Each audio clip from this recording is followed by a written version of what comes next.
Hello mind warriors, मैं हूं चैतन्य। And I'm Shweta.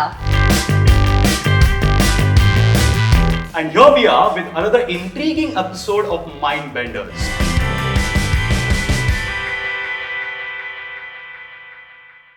वैसे आई मस्ट से कि आज का एपिसोड इतना इंटरेस्टिंग होने वाला है कि एपिसोड के अंत में आप सोचेंगे जरूर इस एपिसोड के बारे में। For sure.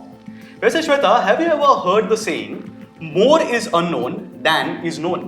Yes, but isn't that the whole bequest of our show? Certainly is. But have you ever thought that everything we see or believe to be true might just be a false perception of our brain and our senses? Or in other words, वो सब जिसे हम real समझते हैं वो actually में real हो ही ना। Okay, Chaitanya, I don't really know what you're trying to say, but you're definitely scaring me a bit. Shweta, that's exactly what I wanted. I mean, just look around. क्या आपके सामने ऐसा कुछ भी है जिससे आपको डर लगना चाहिए? नहीं ना. But still you are anxious. And that's the point of today's topic, that how our minds can play games with us. But you're definitely and deliberately scaring me. No, I didn't. I just presented a scenario to you which made you anxious. Okay, let me understand what you're trying to say. It's like either you're doubting the nature of existence or doubting yourself. Yes, but there's nothing to be anxious about, as हम इस बारे में detailed way में जानेंगे about this effect which is also called as the Mandela effect. So exactly speaking, Mandela effect is defined as our brain's fault for storing wrong memories. The Mandela effect is like a phenomenon. कभी कभार हमारे मन में कुछ ऐसे visualizations create हो जाते हैं जिन्हें हमारा माइंड रियल परसीव करने लगता है। Okay, so let me try and explain this with an example. I have a friend who has never worn glasses, but पता नहीं क्यों मुझे हमेशा लगता था कि वो glasses पहनता था, and मैं literally अब भी उसे specs के साथ imagine कर पाता हूँ, as if he actually wears specs, even though he does not. Oh yes, मुझे कभी कभार ऐसा लगता है कि मैंने ये काम सही सही तो किया था, पर I end up with the fact कि वो काम तो पूरा ही नहीं हुआ। एंड सबसे कंफ्यूजिंग तो ये लगता है कि हमें ऐसा कंप्लीटली याद रहता है एज इफ हमने वो काम किया हो। पर चैतन्य, क्या मंडेला इफेक्ट एक कॉमन फिनोमिनन है, or has this got anything to do with Nelson Mandela, as its name itself is Mandela effect? Shweta, you make a point there, because the term Mandela effect, अगर नाम Mandela हो, historical significance तो कुछ आना ही है। So history related, Shweta, एक सवाल है आपके लिए। When do you think Nelson Mandela की मौत हुई थी? In the 18th sometime? बहुत से लोगों को लगता है कि 1980s, 1970s में उनकी मौत हुई थी किसी साउथ अफ्रीकन जेल में। But the fact is, Nelson Mandela की डेथ 5 दिसंबर 2013 में हुई थी। So this is a fact that many believe that 1980s में नेल्सन मंडेला की मौत हुई थी because he is also and always referred to in the history books. पर ऐसा है नहीं, इसीलिए इसको कहा जाता है the Mandela effect. Wow, that was quite a description, Chaitanya. Can I tell you something funny? But promise me you're not gonna laugh, okay? You're going to tell me something funny and you expect me not to laugh. Okay, just listen. Okay. You would agree that Einstein, Newton और Stephen Hawking शायद दुनिया के सबसे बड़े modern scientists हैं, right? But I didn't know until very recently that Stephen Hawking was much alive until 2018. मुझे हमेशा से लगता था that Stephen Hawking Einstein के time के period के ही थे। See, Shweta, a classic example of the Mandela effect. Okay, so let's play a game to check your memory. Okay, I'm ready. So I'm gonna show you two images और आपको बताना है इनमें से कौन से सही है। ठीक है। So इनमें से कौन सा लोगो सही है? I would say it is Looney Tunes, Toons. As it was a cartoon show. Yes.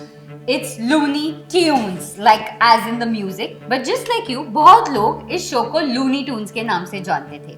आपने पोकेमॉन तो देखा ही होगा। वैसे शो ज्यादा नहीं देखा है, but I've heard a lot about it. So tell me who's the character? The main has to be Pikachu. Okay, great then. तो फिर आप ये बताइए चैतन्य कि इन दोनों पिकाचूज में से कौन सा एक्चुअल पिकाचू है? I would say with the black end to its tail. Wrong. It's the one without the black end on its tail. पर ऐसे बहुत लोग जिन्होंने एक्चुअली पोकेमॉन देखा है, like they've literally seen every episode, उनको भी लगता था that Pikachu had a black end to its tail. Okay, so now tell me which one is the correct image of Kit Kat? I guess it's the one without the hyphen, क्योंकि वो जो hyphen आया है वो थोड़ा सा fabricated नजर आ रहा है, so I'll say Kit Kat without the hyphen. You sure? Pick one. Yes, without the hyphen, क्योंकि marketers और advertisers ऐसी गलती तो कभी करेंगे नहीं उनके पैकेजिंग में। So Kit Kat without hyphen. Yes. Wow, Chaitanya, that's the right answer. And क्या logic लगाया आपने? But you know what? A lot of people remember that Kit Kat always had a dash in between. पर ऐसा था ही नहीं. So here we go, Chaitanya. You got 2 out of 3 questions right to test Mandela effect on you. Shweta, you certainly got me there. While it was an exciting game, पर इससे भी कई complicated cases होते हैं जब लोगों को कुछ ऐसे फॉल्स मेमोरीज के साथ साथ फॉल्स इमेजेस भी याद रहते हैं, और जब एक ग्रुप ऑफ लोगों में एग्जैक्टली ऐसे कुछ मेमोरीज देखने मिली, they believe it to be true, and as a result they eradicate the concept of the Mandela effect, और फिर वो अपने थ्योरीज सामने लाते हैं. So there we go. सबसे पहली थ्योरी क्या कहती है? Now the first theory brings another topic which is called the alternate realities or multiverse. Oh, it's like a sci-fi topic. So let me guess. Probably alternate realities के theory से लोग ये मानते होंगे कि जो उन्हें लगता है कि उन्होंने एक्सपीरियंस किया है पर एक्चुअल में वो नहीं हुआ होता, तो मानते हैं it really happened in some other reality and maybe right now they are in some other reality. As of now you need to take a deep breath. और वो इसलिए क्योंकि ऐसे कुछ इवेंट्स हैं जिन्हें हम फॉल्स मेमोरीज कह तो देते हैं या फिर मंडेला इफेक्ट, पर कई लोग कॉन्फिडेंट होते हैं with some real fact that वैसा कुछ इवेंट उन्होंने एक्चुअली एक्सपीरियंस किया है. One such story is the all exciting sanity train. Sanity train. That sounds quite interesting. Yes, now listen to this story. It's the 14th of July 1911 when the Zaneti train अपने first trial ride पर निकलती है Italy से with 106 passengers in it. लोग train से बाहर का scenic view का लुत्फ उठाते रहते हैं जब ट्रेन लोम्बार्डी माउंटेन्स के एक टनल से होकर जाती है. But guess what? Train tunnel में तो गई पर वो टनल में से बाहर कभी आई ही नहीं. What? Accident? Yes, ऐसे में सबसे पहले डाउट जाता है कि ट्रेन का कोई एक्सीडेंट हो गया होगा. बट यू नो, जब पुलिस इन्वेस्टिगेशन करने टनल में पहुंचती है तो उन्हें ट्रेन का कोई आता पता ही नहीं मिलता और ना ही एक्सीडेंट का कोई साइन, एक्सेप्ट फॉर 2 पैसेंजर्स जो चलती ट्रेन से किसी वजह से कूद गए थे. What? They jumped off from like a running train? यही सवाल जब उनसे पूछा गया तो उन्होंने कुछ अजीब सा आंसर दिया. उन्होंने कहा कि उन्हें टनल में कुछ वियर्ड सा दिखा, like some white smoke engulfing the entire train and as if सब कुछ स्लो हो गया था. Seriously? पर दोनों का यही कहना था. वेल, दोनों का कुछ ऐसा ही कहना था, पर दोनों का ना कोई रिलेशन था और ना ही उन दोनों को पता था कि वो दोनों साथ में ट्रेन से कूदे हैं.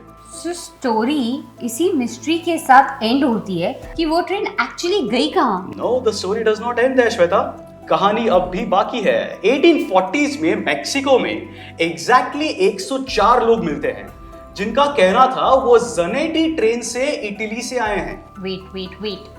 So you mean ये सारे पैसेंजर्स 1914 में इटली से निकले और मेक्सिको में जा पहुंचे? That too in the 1840s, मतलब पास्ट में. Like seriously, is this real or just a story? अब पहले तो पुलिस को यही लगा, पर 104 लोगों का एक ही साथ एक ही बात बताना wasn't a small thing. इसलिए सभी से ज़नेटी ट्रेन के बारे में पूछताछ की गई. And guess what? उनके दिए हुए डिटेल्स से ट्रेन का जो स्केच बना वैसा ही डिजाइन पर बेस्ड एक ट्रेन उस वक्त अंडर कंस्ट्रक्शन में थी. Oh wow, that's like I mean, did they really travel through time? Nobody knows. As एक साइकेट्रिस्ट ने इस इवेंट मतलब 104 लोगों के मेमोरी को फॉल्स मेमोरी बोल दिया, which is now termed as the Mandela effect. But you know, इस स्टोरी में जो मिस्ट्री आज भी सबसे वियर्ड है वो है कि एक सिगरेट पैकेट जो पुलिस को एक पैसेंजर के पास से मिला. ऐसा क्या था उस पैकेट में? उस पैकेट पर जो मैन्युफैक्चरिंग डेट थी वो 1907 की थी, यानी फ्यूचर की. So the question was, how come someone can have a product which is manufactured in the future? That's true and quite eerie.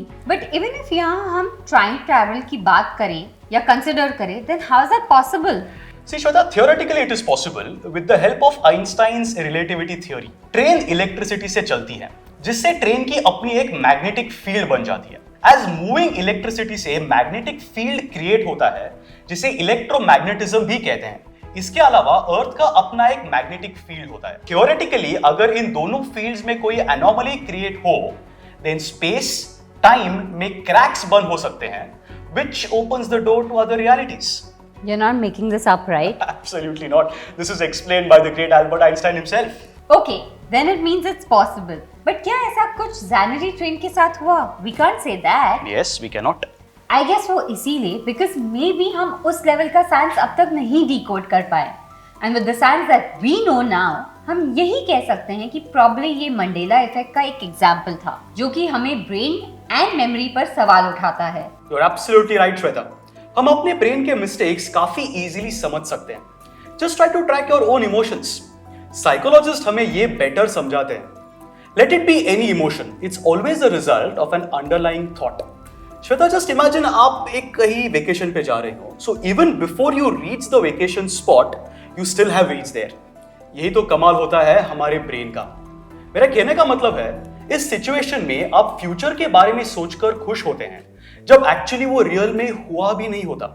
Similarly सोचिए, हम एक हॉरर मूवी देखने के बाद जब मूवी खत्म हो चुकी है फिर भी रात को आके डर क्यों लगता है? That is because we keep thinking of those things. It's just thoughts taking the shape of an emotion. That's true and just like I said कि शायद हमारा ब्रेन कुछ मेमोरीज एक कैटेगरी में स्टोर कर लेता है, जैसे कि हम लाइब्रेरी में बुक्स कैटेगरी वाइज टैग देखते हैं और जब कोई साइंस की बुक हिस्ट्री सेक्शन में मिलती है तो तब होता है confusion and exactly that's what happens with our brain. Correct you are. Well, that's the science that we have understood so far. But scientifically, alternate realities or multiple universe के concepts को हम झुठला नहीं सकते, as they are all possible. Albert Einstein, Stephen Hawking और especially Werner Heisenberg, जिन्होंने string theory discover की और जिस पर multiverse का concept based है, ये सारे scientists other dimensions और multiple realities के existence को मानते हैं। Yes. बट जब तक ये सारी चीजें हम प्रैक्टिकली नहीं समझते, it's better to keep learning about it and accept what really exist now because anyhow reality is a tangible thread. Oh Shweta, काफी अच्छी लाइन थी। Thanks Chaitanya, even I am learning. So friends, ये थे कुछ फैक्ट्स और explanations about the Mandela effect. आपका इनके बारे में क्या कहना है हमें कमेंट सेक्शन में जरूर बताइए। और अगर आपने भी कभी ऐसा कुछ एक्सपीरियंस किया है तो कमेंट सेक्शन में इसे मेंशन करना ना भूलिएगा। See you in the next one with some more interesting conspiracy theories only on Mind Wars YouTube channel.